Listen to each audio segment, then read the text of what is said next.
Hey. So today I wanted to chat with you a little bit about one of the superpowers of the dark horse.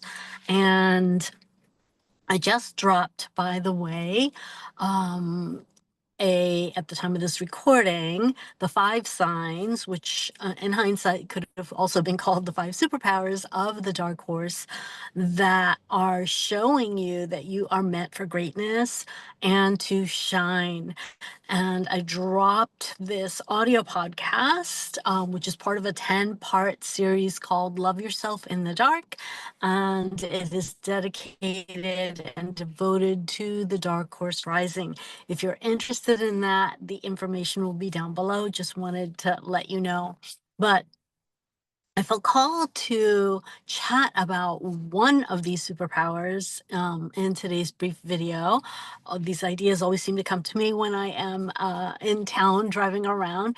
And so I wanted to really touch on how many dark horses can end up really choosing to kind of keep to themselves, right? To isolate and prefer solitude, whether it's with themselves or in nature, with the horses and the animals, than to hanging out with most humans. Now, I want to actually kind of bust the myth around something that I used to think was kind of like there was something wrong with me. For years, I used to feel like it was like not a good thing, that no man is an island, and the fact that I really preferred my own company and really needed that solitude to recharge and to hear myself think was kind of not necessarily a good thing. And what I want to do is flip that switch for you if that's something you do as well as a dark horse, which chances are, if you're tuning into this, then you will resonate with this or parts of this message. But flip the switch and let you know that that's solitude is actually a strength. It's actually a superpower. It's actually a silent kind of strength and a quiet power that a lot of people who can't stand to be like alone really wouldn't even know how to do on their own, right? They would feel maybe anxious or uncomfortable and constantly are craving being around others and having that, connection. And what is so powerful about this solitude piece is that you are not seeking like the external validation or approval, and you're really tuning in to your own wisdom, to your own inner guidance and intuition, and allowing yourself the kind of the space and grace to do that, right?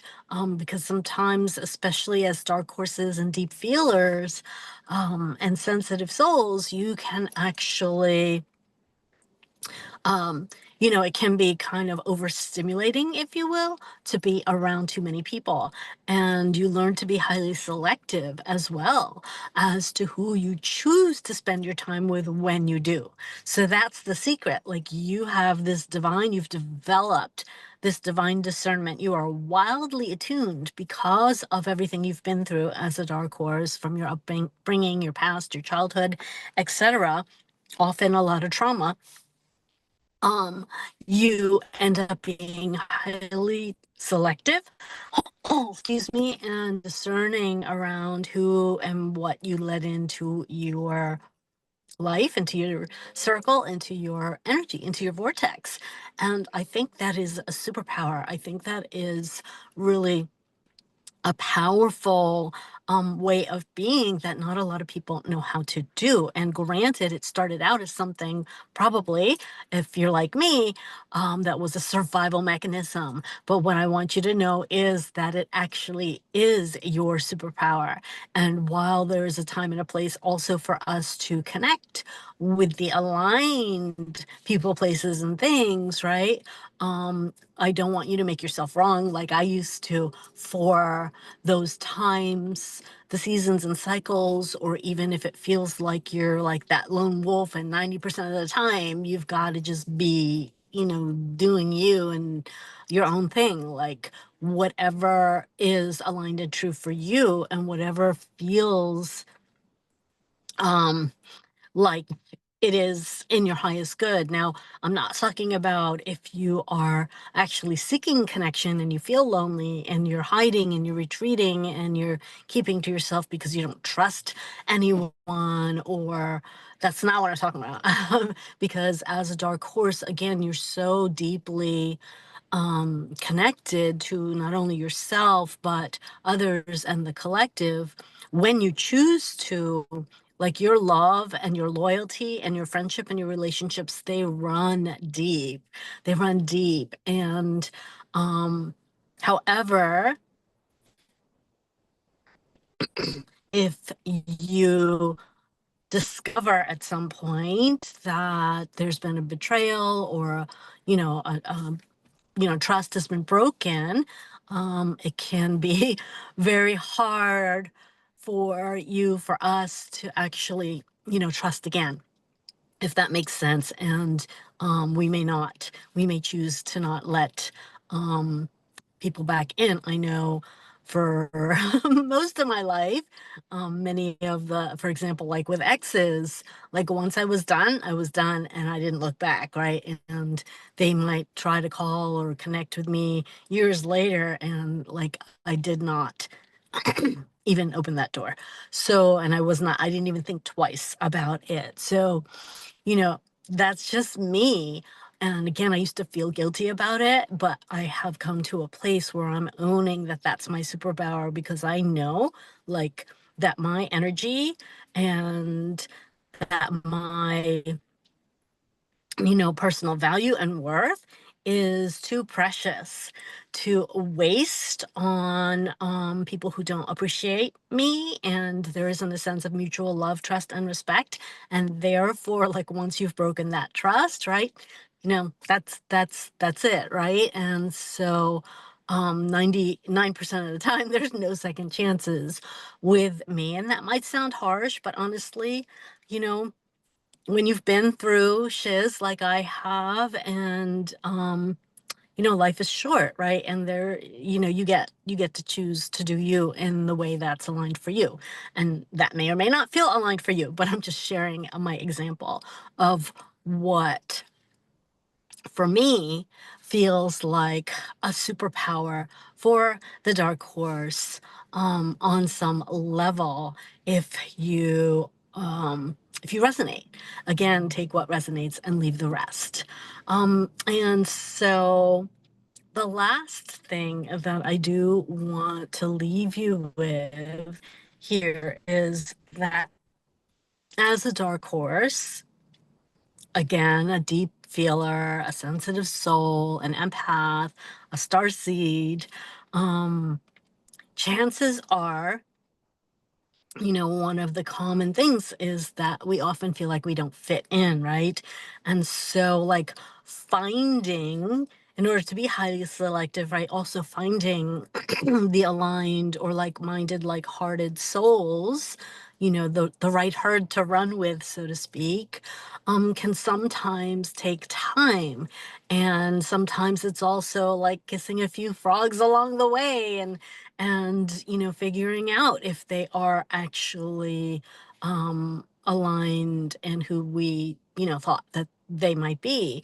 And I'm using the kissing the frogs example, which is more romantic, but this applies across the board to platonic friendships, to work relationships, to even family relationships. And so I really want you to just honor the journey, honor the process, and also remember to be gentle with yourself. And sometimes as we learn these lessons along the way, right, and it can be hurtful or painful, this is where the piece that I've been really, focusing on lately, that has been wanting to come through as a download, and why I was inspired to do the 10-part Love Yourself in the Dark series, is to really, can you flex those self-love muscles and love yourself no matter what's going on? Like, love yourself in the dark times, in when things are going wrong, right? It can be easy, or easier, right, to feel good about yourself and have that high, like, self-value or self-worth or self-image or concept, or self-love, when everything is going great, when things are going the way you want. But when things aren't going so great, when you're in that season or cycle or period in life, or going through a rough patch or a dark night, can you still anchor into the truth of who you are, which is magical and powerful and worthy AF, no matter what the circumstantial experience is showing you? And love yourself in the dark, love yourself in those times, and be your own best friend, right?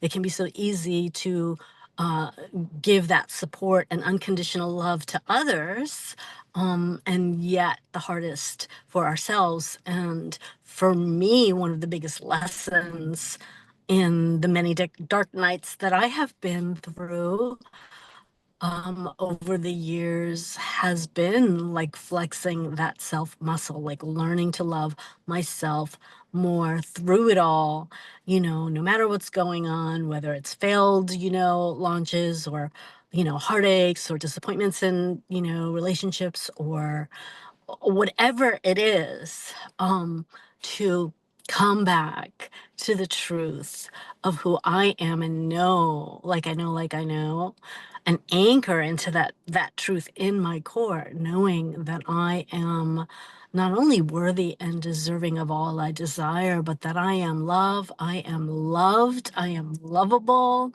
and that no one and nothing, um, outside of me can change that. And I'm the one who gets to choose who gets to be in my circle, who gets to come to my table, right? And you know, and and stop like giving our power away to wanting to be accepted and to want to fit in and want to belong. Like, what if we create our own table, our own vortex, our own community, our own herd, right? And we get to choose who is welcome to come into that space, with our divine discernment and our wildly attuned antennas, if you will, or feelers. So I think that's all I have for you. Remember, again, if this topic of loving yourself in the dark speaks to you, I did a post when I kicked off the series. It's an audio podcast series, and I will try to remember to leave that information down below. We are 4 days in, I think. And so, obviously you can catch up at your own time, and there's still going to be another 5, 6 episodes to come.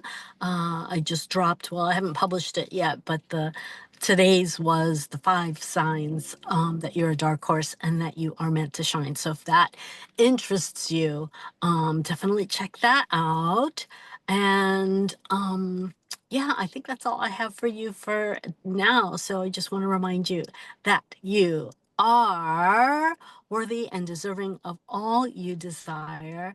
And if you have that black sheep, dark horse syndrome, feeling of, not fitting in, and, tend to isolate and be introverted and all the things, and that sometimes gets you down, know that in many ways, it is your superpower, and you get to flip that switch and shift into you're the one who is getting to choose who and what gets to enter your world, your vortex.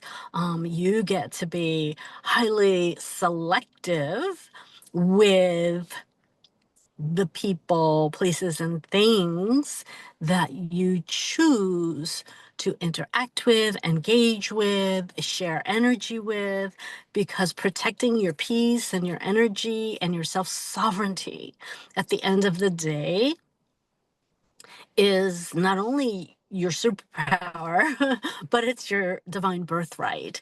And I feel as a dark horse, that's part of our, I don't want to say lesson, but part of our path of, being here and learning how to navigate this crazy matrix, which has felt like the Wild West out there these days.